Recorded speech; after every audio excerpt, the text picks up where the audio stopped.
The Wilson Lock and Dam in Florence allows almost 4,000 vessels to travel the Tennessee River each year, but its main chamber is now closed for repairs. The auxiliary lock still works, but its smaller size means boats have to take their barges apart and bring each of them through the lock individually.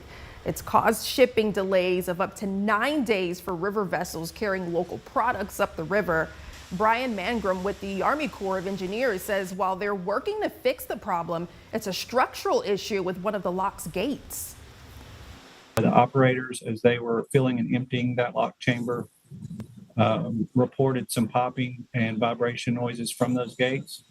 So after we sent some divers in to inspect, we discovered some cracking on the lower portions of the gate. So these are really large steel structures.